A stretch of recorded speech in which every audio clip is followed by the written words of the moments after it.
Hello students, today we are going to cover snapshots, chapter number 1, the summer of the beautiful white horse. This is the first lesson for class 11th from Snapshot.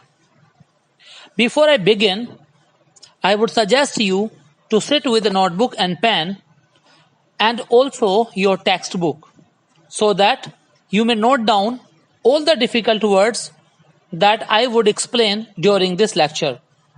Though you have text on screen. I would use bilingual approach to explain this text. So here we go. One day back, there in the good old days when I was 9 and the world was full of every imaginable kind of magnificence and life was still a delightful and mysterious dream, my cousin Murad, who was considered crazy by everybody who knew him except me, came to my house at 4 in the morning and woke me up, tapping on the window of my room. One day back, there in the good old days, past में जो अच्छे पुराने दिन थे उनमें से एक दिन, one day back, back means past, past में जितने भी अच्छे और पुराने दिन थे उन पुराने अच्छे दिनों में से एक दिन की बात है.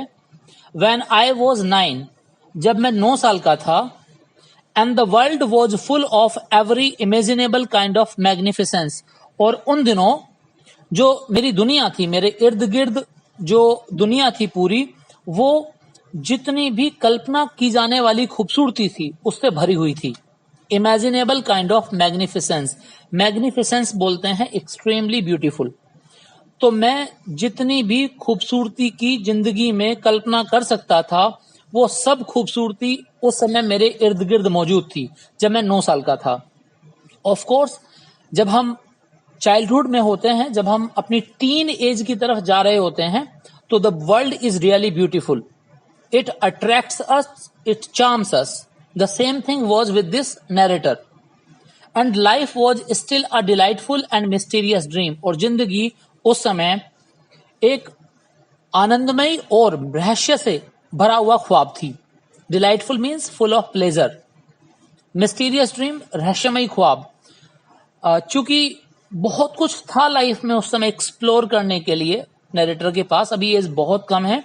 जैसे जैसे उम्र बढ़ती जाएगी नरेटर लाइफ को एक्सप्लोर करता चला जाएगा और बहुत सारी चीजें उसे अट्रैक्ट करना बंद कर देंगे. लेकिन फिलहाल इस एज में जब वो 9 साल का है तो हर एक चीज जो उसके इर्द गिर्द है वो नरेटर को अपनी तरफ अट्रैक्ट कर रही है और उसकी दुनिया is full of magnificence and it is a delightful and mysterious dream. My cousin Murad, who was considered crazy by everybody, मेरा जो कजिन था मुराद, जिसे हर कोई एकदम सनकी समझता था. मुराद इसका कजिन है और उसे हर कोई, सब कोई उसे क्रेजी समझते हैं. क्रेजी मतलब सनकी. बाय एवरीबडी मीन्स सबके सब. हु न्यू हिम एक्सेप्ट मी, जो कोई भी मुराद को जानता था वो उसे सनकी मानता था सिवाय मेरे. मैं ऐसा नहीं मानता था मुराद को. तो केम टू माई हाउस, वो मेरे घर आया एट 4 in the morning, वो भी सुबह 4 बजे. अब आप समझ सकते हैं जो सुबह 4 बजे इसके घर पहुंच गया, सनक तो उसके अंदर है. एंड वोक मी अप, और उसने मुझे जगाया. Tapping on the window of my room, और जगाया भी कैसे, खिड़की पे टैप करके जगाया. दुनिया दरवाजे पे जाके टैप करती है, ये पट्टा जाके टैप कर रहा है खिड़की के ऊपर. तो धीरे धीरे इसकी सनक हमारे सामने आ रही है. आराम, ही सैड, उसने आवाज लगाकर कहा मुझे आराम. इसका मतलब नैरेटर का नाम आराम है और जो इसका कजिन इसके घर पर पहुंचा है सुबह 4 बजे उसका नाम मुराद है. अब तक हम 2 कैरेक्टर से मिल चुके हैं, आराम एंड मुराद. मुराद वो है जो सुबह 4 बजे उठाने के लिए आराम को उसके घर पर पहुंच गया जब वो आराम कर रहा था. आई jumped out of bed and looked out of the window, मैं उछल के बेड से बाहर आया और मैंने बाहर खिड़की से झांक कर देखा. मैं खिड़की पर, चूंकि ठक ठक भी खिड़की पर ही हुई थी, उसने आके टैप भी खिड़की को ही किया था, तो मैं खिड़की पर पहुंचा और खिड़की से बाहर झांक कर देखा. I could not believe what I saw, जो मैंने देखा उस पर मुझे यकीन नहीं हुआ. I could not believe what I saw, जो जिस चीज पर मेरी खिड़की से बाहर झांकने पर नजर पड़ी, उस चीज को देखने के बाद मुझे बिल्कुल भरोसा नहीं आया कि अच्छा ऐसा कैसे हो सकता है, आखिर इसने ऐसा क्या देख लिया जो इसे यकीन नहीं आया। इट वॉजेंट मॉर्निंग येट, अभी सुबह नहीं हुई थी। ऑफकोर्स 4 बज रहे थे, तो पूरी तरीके से तो सुबह नहीं हुई थी, बट इट वॉज समर, लेकिन गर्मियों के दिन थे। एंड विद डे ब्रेक, और डे ब्रेक बोलते हैं डॉन, DAWN, यानी कि डॉन या डे ब्रेक उस टाइम को कहते हैं जब सूरज नहीं निकला होता लेकिन उसकी रोशनी पृथ्वी पर पड़नी शुरू हो जाती है। आपने सुबह सुबह उठकर देखा होगा, सूरज कहीं आकाश में दिखाई नहीं देता है, लेकिन फिर भी उजाला चारों ओर फैलना शुरू हो जाता है। इसका मतलब है कि सूरज निकलने वाला है, अभी निकला नहीं है। तो and with day break not many minutes around the corner of the world it was light enough for me to know I wasn't dreaming. अभी चूंकि रोशनी फैलनी शुरू हो गई थी, ज्यादा समय नहीं हुआ था रोशनी को आए, अभी अभी थोड़ा सा उजाला होना शुरू हुआ था पृथ्वी के ऊपर, और इतना उजाला तो था कि मैं अपने आप को यह एहसास करा सकूं या मुझे पता चल सके कि भाई मैं ख्वाब नहीं देख रहा हूं, ये हकीकत है। मतलब जो मुझे दिखाई दे रहा था वो वास्तविकता है, वो ख्वाब नहीं है। इतना मैं जान सकता था, इतना रोशनी बाहर मौजूद थी, उस रोशनी को देखकर मुझे पता चल पा रहा था। Magnificence, extremely beautiful, and daybreak means dawn. My cousin Murad was sitting on a beautiful white horse. मेरा जो कजिन जो मुराद था, वो मुराद बैठा हुआ था एक व्हाइट हॉर्स पर, एक सफेद घोड़े के ऊपर। मेरा जो कजिन था मुराद, वो बैठा हुआ था, जो मैंने खिड़की के बाहर झांक कर देखा। He was on a white horse, और इस बात पर मुझे भरोसा नहीं आया। उससे सर बाहर निकाला और आंखों को मला। Yes he said in Armenian, उसने कहा हाँ हाँ मैं ही हूं। आर्मेनियन में वो बोला।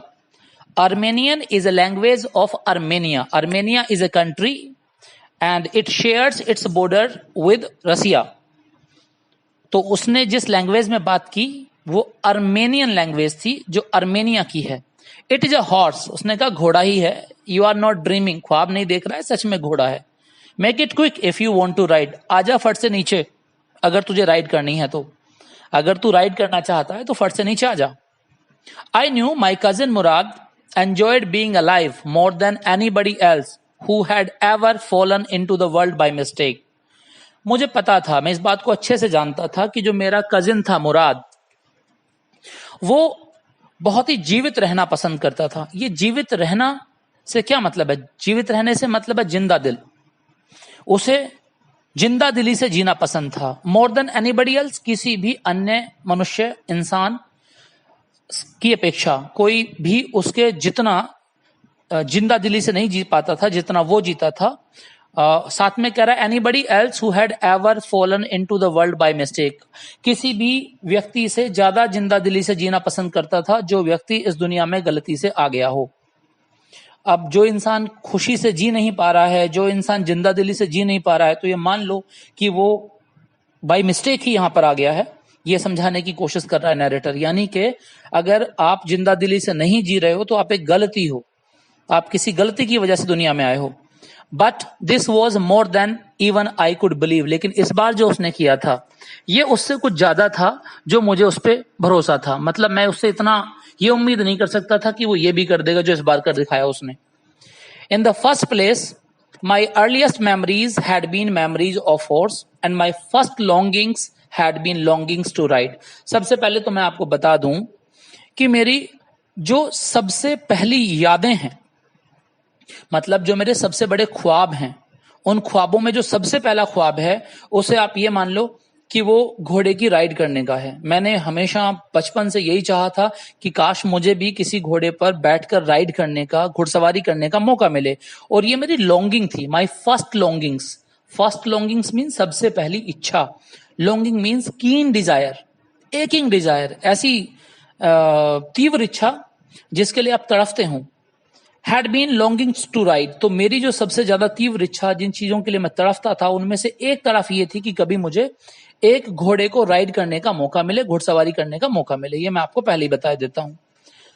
This was the wonderful part. और ये एक कमाल की घटना थी जो मैं देख पा रहा था, मतलब जो मैं देख रहा था उसका एक वंडरफुल पार्ट था। भाई मैं हमेशा से घोड़े पे घुड़सवारी करना चाहता था, आज घोड़ा मेरे सामने खड़ा है, मुराद उसके ऊपर है। As I told you, Armenian means official language of Armenia branch. Armenia is a country. Longing means an aching desire. In the second place, we were poor. लेकिन फर्स्ट प्लेस क्या था? मेरी बहुत तीव्र इच्छा थी कि मैं घोड़े पर घूमूं, लेकिन इसके उल्टे में सबसे बड़ी प्रॉब्लम ये थी कि वी वर पुअर, हम गरीब थे, हमारे पास घोड़ा तो नहीं हो सकता था। ये तो ऐसे ही हो गया ना, कोई गरीब बच्चा ये चाहे कि मैं बहुत बड़ी गाड़ी में घूमूं, तो उन दिनों घोड़ा मतलब आज जैसे कोई गाड़ी है, इसी तरह से। This was the part that wouldn't permit me to believe what I saw. और यही वजह थी, दिस वॉज द पार्ट, यही वो पार्ट था जो मुझे यकीन नहीं करने दे रहा था जो मुझे दिखाई पड़ रहा था। मतलब जब मैंने मुराद को अपनी खिड़की के नीचे घोड़े पर पाया तो कौन सी वजह थी जो मुझे उसे यकीन करने से रोक रही थी कि मुराद ये घोड़े पर? हमारी गरीबी। हम इतने गरीब थे कि मैं ये कल्पना ही नहीं कर सकता था कि मुराद इतने सुंदर घोड़े पर हो सकता है। We were poor, we had no money. हम गरीब थे, हमारे पास पैसे थे ही नहीं, कोई धन नहीं था हमारे पास।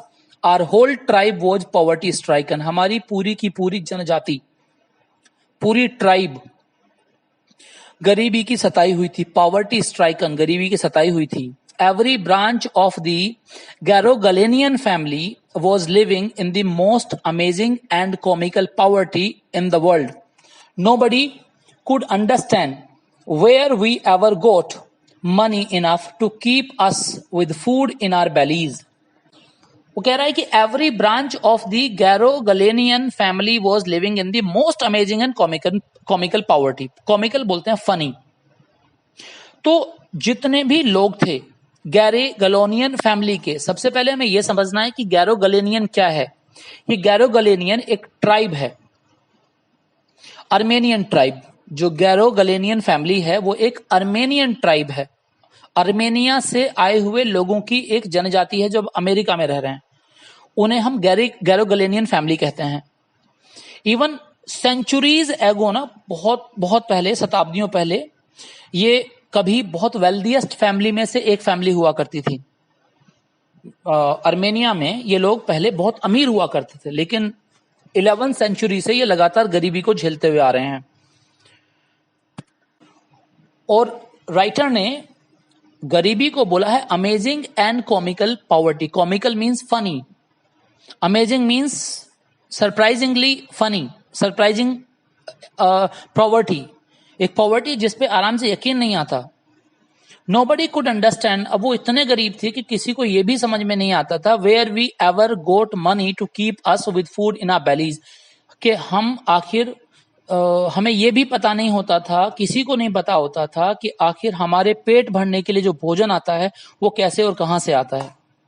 Not even the old man of the family, यहां तक कि बुजुर्ग से बुजुर्ग, बड़े से बड़ा फैमिली का मेंबर भी इस बात का जवाब नहीं दे पाता था, इतने गरीबी में जी रहे थे।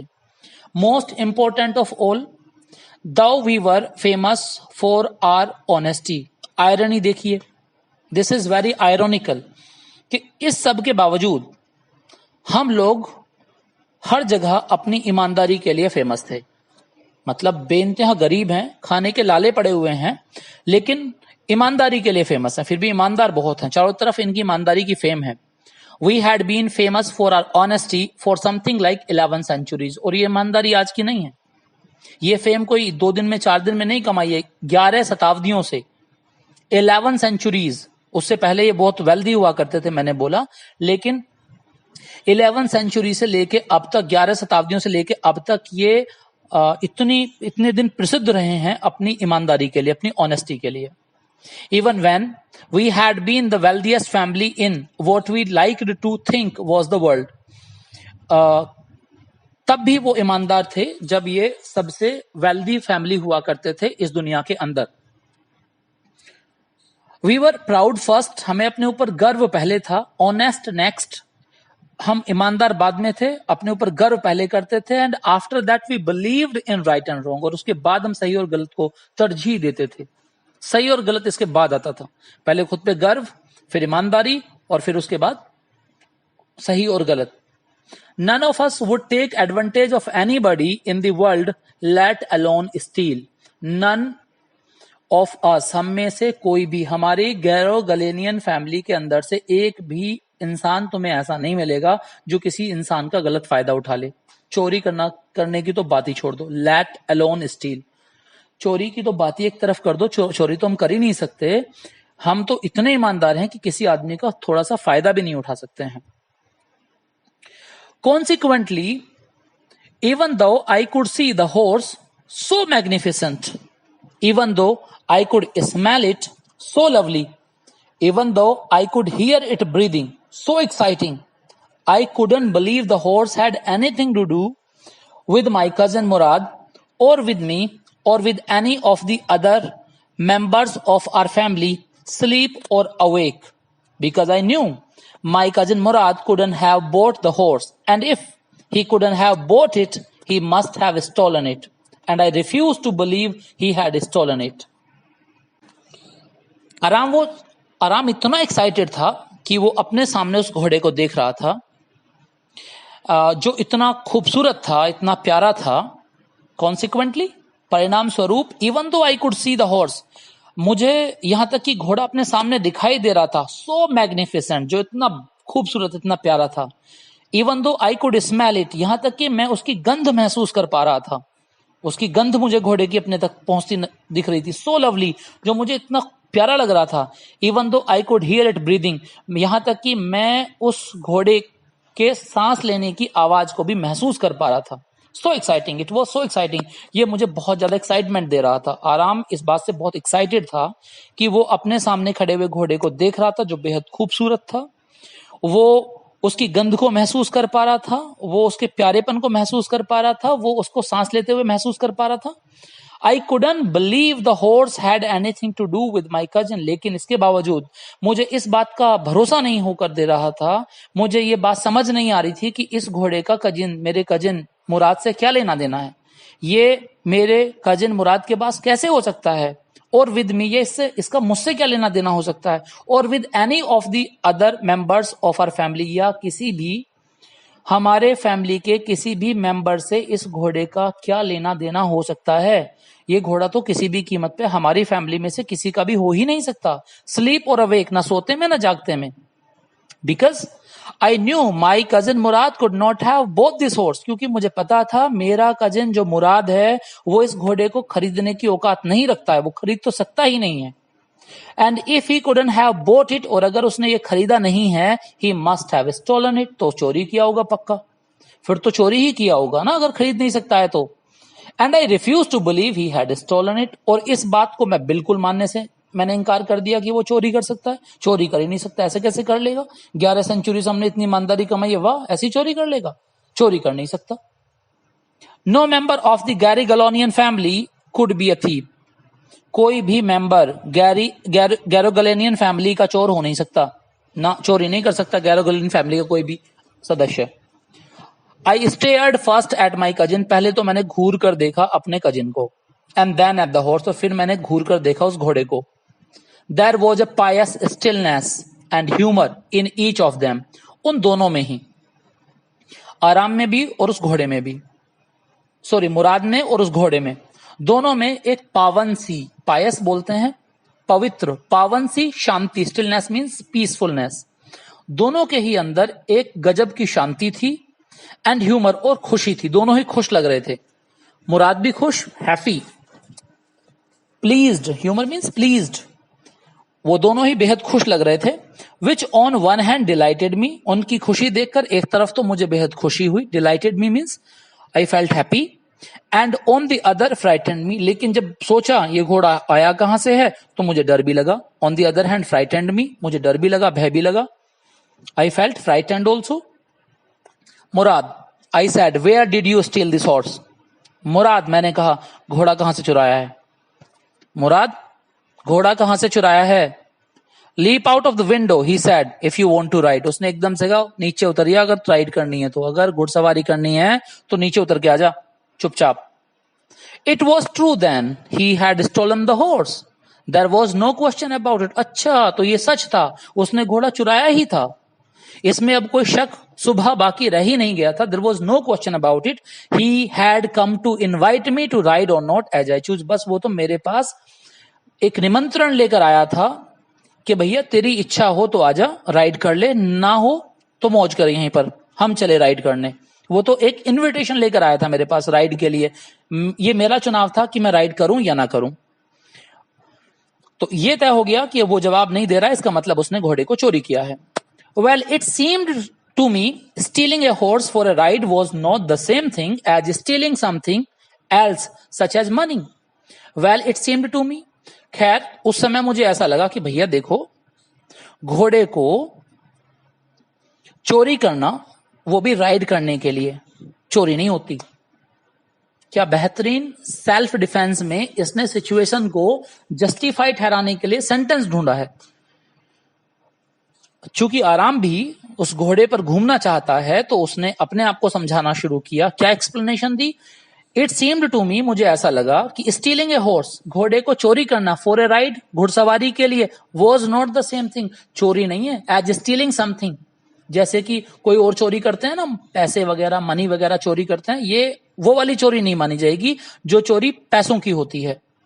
हमने तो इसे घुड़सवारी करने के लिए चोरी किया है। For all I knew may be it wasn't stealing at all, बस मुझे तो इतना पता था शायद ये चोरी है ही नहीं, ये चोरी हो रही ना है, इसे चोरी थोड़ी कहते हैं ना, चोरी ना है ये।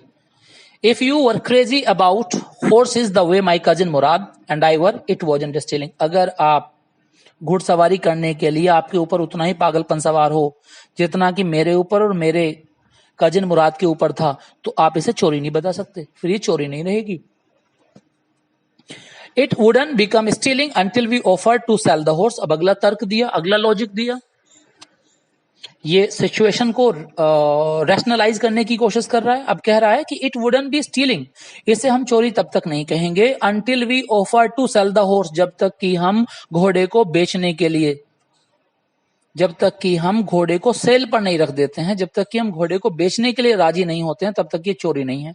आई knew we would never do, मुझे पता है ये हम कभी नहीं करेंगे, बेचने वाले हम घोड़े को है नहीं। Let me put on some clothes I said, मैंने कहा भैया रुक जा जरा, मैं कपड़े तो पहन लूं, मुझे कुछ कपड़े तो पहन लेने दे। All right he said but hurry, हाँ ठीक है लेकिन जल्दी कर।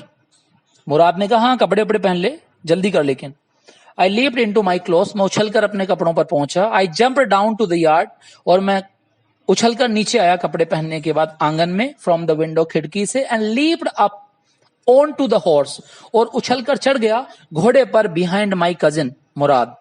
अपने ड्राइविंग सीट पे कौन है? उसका कजिन मुराद। पीछे कौन बैठ गया? आराम बैठ गया, पीछे चढ़ के आराम उसके पीछे बैठ गया। That year we lived at the edge of town on Walnut Avenue. ये जो गैरोगलेनियन फैमिली है, ये बंजारों की, जिप्सी लोगों की एक फैमिली है। ये एक जगह से दूसरी जगह घूमते रहते हैं। They go from one place to another. They do not stick to one place. तो अभी जहां ये ठहरे हुए हैं वो एक टाउन है, एक कस्बा है। That year we lived at the edge of a town. एक कस्बे के एज पर, एक किनारे पर हम ठहरे हुए थे। और वो कस्बा कहाँ था? वॉलनट एवेन्यू जगह का नाम है, याद रखिएगा।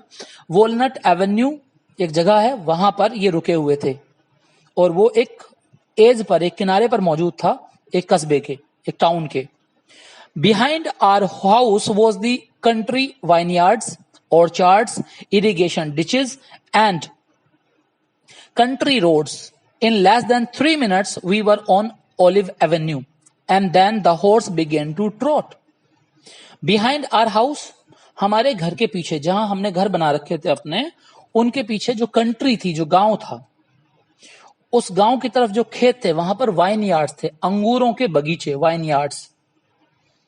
Vineyards means plantation of grape vines used in wine making, जिससे हम शराब वगैरह बनाते हैं, तो उसे वाइनयार्ड कहते हैं, अंगूरों के बगीचे। ऑर्चार्ड्स, फलों के बगीचे।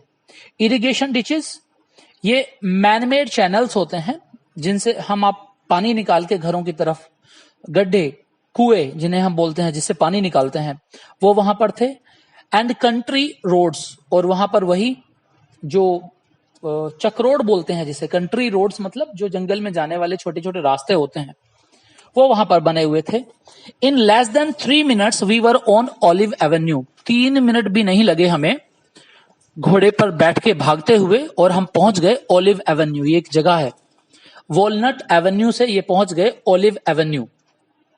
And then the horse began to trot, और वहां से घोड़े ने सरपट दौड़ना शुरू कर दिया। ट्रॉट, आगे की तरफ बढ़ना। To proceed with something is called trot, तो उसने सरपट दौड़ना शुरू कर दिया आगे की तरफ। The air was new and lovely to breathe, और उस घोड़े पर बैठकर जब हम दौड़ रहे थे तो जो हवा थी, new means fresh, lovely means प्यारी, टू ब्रीथ मीन्स सांस लेते वक्त। जब हम घोड़े पर बैठे हुए सांस ले रहे थे तो हवा बहुत ही ताजी और प्यारी लग रही थी। The feel of the horse running was wonderful, उस घोड़े के दौड़ने में जो मुझे फील आ रहा था वो बहुत ही कमाल का था। It was a wonderful feeling. My cousin Murad, who was considered one of the craziest members of our family, began to sing. और जो मेरा कजिन मुराद था, जिसे मैं पहले भी बता चुका हूं कि हमारे फैमिली के जितने भी मेंबर्स थे उनमें से सबसे ज्यादा पग्गल सनकी मेंबर्स में से एक माना जाता था मुराद को।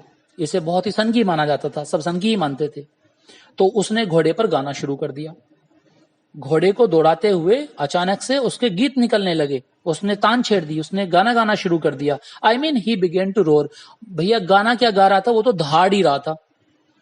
मेरे कहने का मतलब है लगभग उसने गाने के नाम पे दहाड़ना ही शुरू कर दिया। Every family has a crazy streak in it somewhere. हर एक परिवार में, चाहे वो कोई भी फैमिली हो, उसके अंदर एक क्रेजी स्ट्रीक होती है। किसी ना किसी के अंदर थोड़ा बहुत पागलपन होता है, कहीं ना कहीं किसी ना किसी के अंदर, हर परिवार में एक व्यक्ति के अंदर थोड़ा थोड़ा सनकीपन होता है। And my cousin Murad was considered the natural descendant of the crazy streak in our family. और जो मेरा कजिन था, जो मुराद था, मुराद जो था वो हमारे परिवार के जितने भी क्रेजी लोग अब तक हुए थे, हमारी जनजाति के अंदर, ट्राइब के अंदर जितने भी लोग क्रेजी हुए थे वो उनका वंशज था। मतलब उसके अंदर उन्हीं के गुण थे। डिसेंडेंट बोलते हैं वंशज। क्रेजी स्ट्रीक वही पागलपन की लहर इसके अंदर भी मौजूद थी, जो हमारे पहली पीढ़ी के अंदर थी, जिनमें से जिस एक में भी होगी तो उस एक से निकल के इसके अंदर आ गई थी।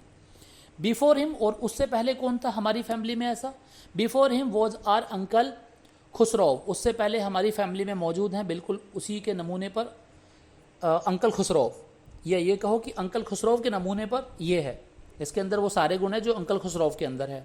एन इनॉर्मस मैन, जो अंकल खुसरौ हैं वो एक बहुत ही विशालकाय, इनॉर्मस, ह्यूज, बहुत ही बड़े से आदमी हैं। विद अ पावरफुल हेड, बड़ा मजबूत सर है उनका।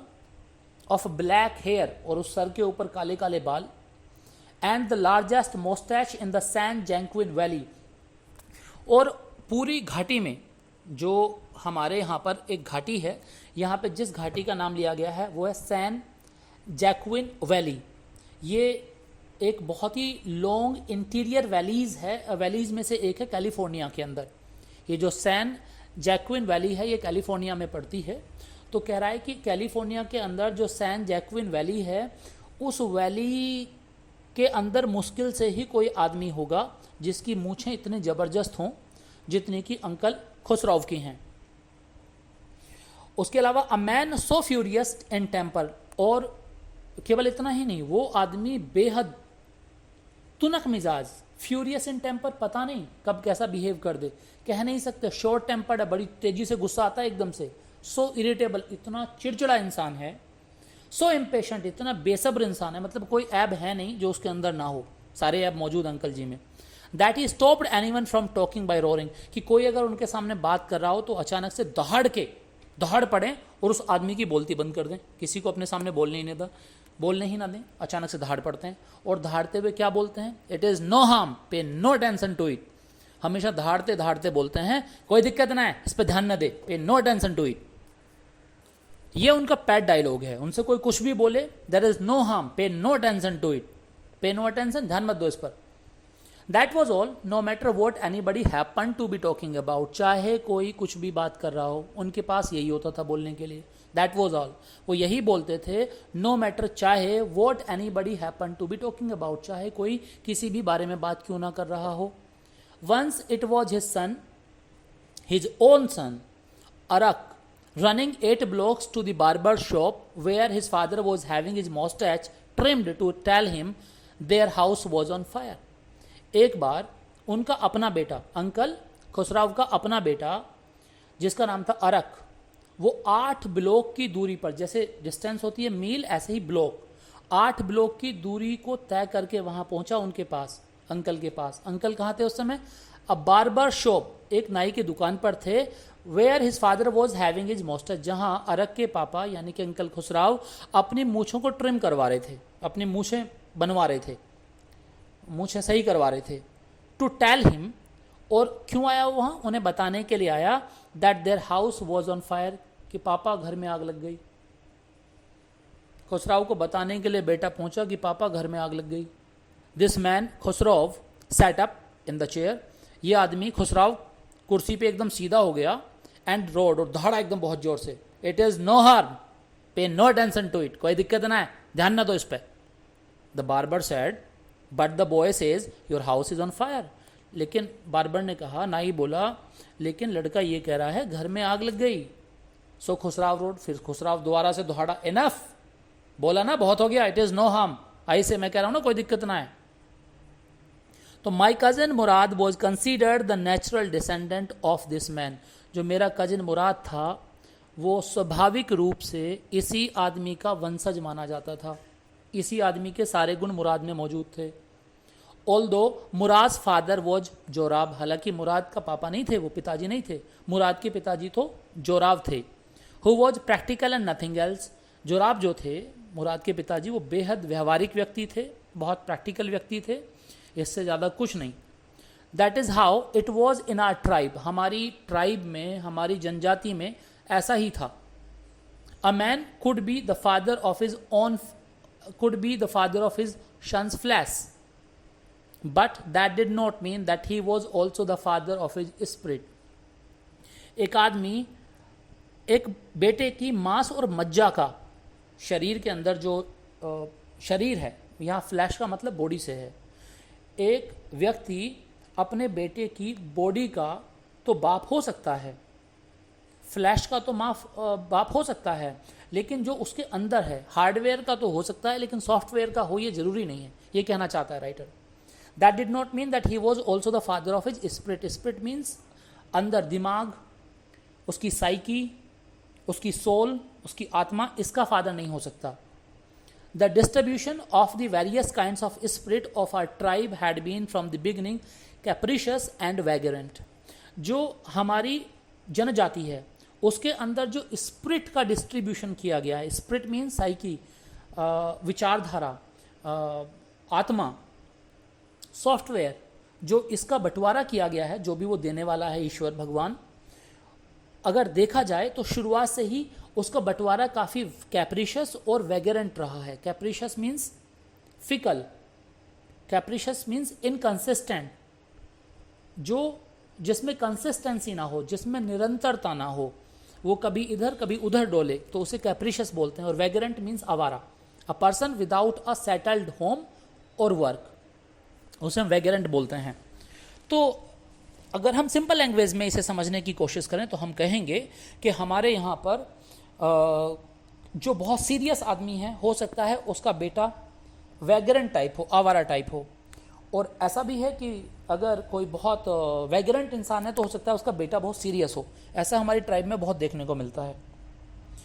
We rode and my cousin Murad sang, हम घुड़सवारी कर रहे थे और मेरे कजिन मुराद ने संगीत छेड़ रखा था, वो गीत गाया जा रहा था। For all anybody knew we were still in the old country where, at least according to some of our neighbors we belonged, we let the horse run as long as it felt like running. For all everybody knew, बाकी सब लोगों के लिए, जो भी हमें जानते थे, हम अभी भी वहीं ओल्ड कंट्री में थे। मतलब ये किसी को बताकर तो आए नहीं थे ना, सारे घर वालों को, पूरी ट्राइब को तो यही लग रहा था बच्चे घर पे हैं। At least according to some of our neighbours, कम से कम हमारे जो जितने भी पड़ोसी थे उन सबको तो यही पता था कि हम वही हैं जहाँ से हम बिलोंग करते थे। उसके बाद we let the horse run as long as it felt like running. हमने घोड़े को छोड़ दिया दौड़ने के लिए जितना उसका मन किया दौड़ने के लिए। हमने घोड़े को उतना दौड़ाया जितना वो दौड़ सकता था। उसके बाद बाकी पूरी दुनिया को लग रहा है हम वहाँ पर हैं, लेकिन हम कहीं और ही घूम रहे हैं उस घोड़े के साथ, और उस घोड़े को हमने खुला छोड़ दिया कि बेटा दौड़ जितना तू दौड़ सकता है। खूब दौड़ाया हमने। At last my cousin Murad said, get down, I want to ride alone. अंततः मेरे कजिन मुराद ने कहा, नीचे उतर, अब मैं अकेला राइड करूंगा, अब मैं अकेला घुड़सवारी करूंगा। Will you let me ride alone, I asked. मैंने पूछा, जब उसने कहा कि मैं अकेला राइड करूंगा तो मैंने उससे पूछा, मुझे भी करने देगा ना अकेला राइड? मैं भी करूंगा अकेला ride. That is up to the horse, my cousin said. ये तो घोड़े के ऊपर अभी है, घोड़ा बताएगा। मुराद ने कहा आराम से, जब आराम ने पूछा कि मुझे भी करने दोगे ना राइड अकेले, तो उसने कहा मुझे नहीं पता, घोड़ा बताएगा करने देगा या नहीं करने देगा। गेट डाउन, नीचे उतर। The horse will let me ride. मैंने कहा घोड़ा क्यों नहीं करने देगा, घोड़ा तो करम देगा मुझे। The horse will let me ride, मैंने कहा। We shall C, he said, उसने कहा हाँ हाँ देखेंगे। Don't forget that I have a way with the horse. एक बात मत भूल आराम, मुझे घोड़ों की समझ है। क्या कहना चाह रहा है? अंकल खुसराव का एक पैट डायलॉग था जो हर जगह मारते थे, क्या था वो?